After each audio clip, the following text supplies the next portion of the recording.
Design-wise, the new iPhone 7s are not that different from their predecessors, with the major differences being a redesigned camera pimple and slightly relocated antenna bands. But Apple has introduced a couple of new colour options.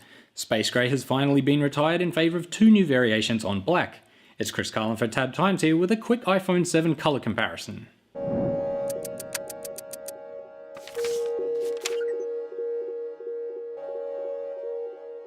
Matte black and jet black have now joined the ranks of gold, rose gold and silver, but the immense popularity of the jet black iPhone 7, even before it launched, has meant it is very hard to get a hold of, pretty much anywhere.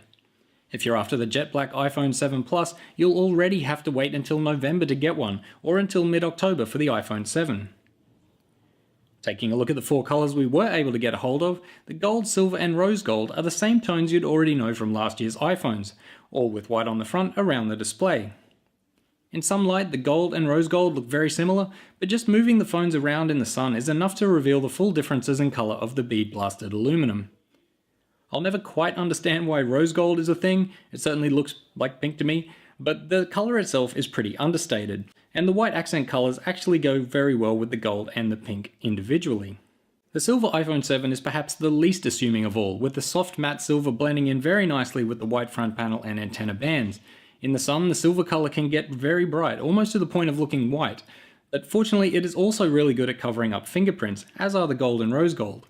As you may have guessed, the coloured versions of the iPhone 7 tend to obscure smudges a lot better than the black versions, although even there all things aren't equal.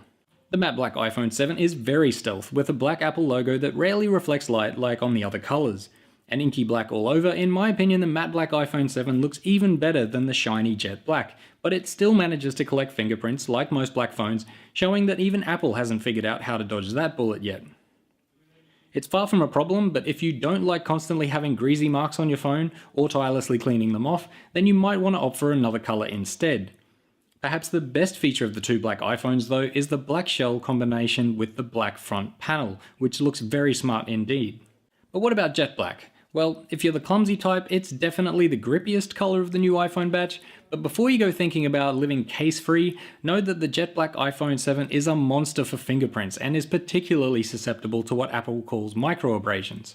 We didn't get much closer to the jet black than a quick look in store, but you can tell it will need to live in your pocket alongside a cleaning cloth if you don't want it permanently looking like a petri dish. But even if you're super clean, it will also show fine scratches much faster than the other colours.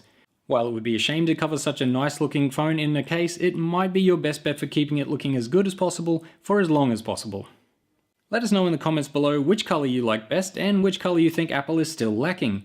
There may not be much new under the iPhone 7 sun, but only Apple could make a black phone suddenly look so appealing it's sold out before it even launches. Keep it locked to tabtimes.com for plenty more coverage on both new iPhone 7s, subscribe to the YouTube channel if you haven't already, and keep an eye out for us on social media where we are at tabtimes, all tech, all the time.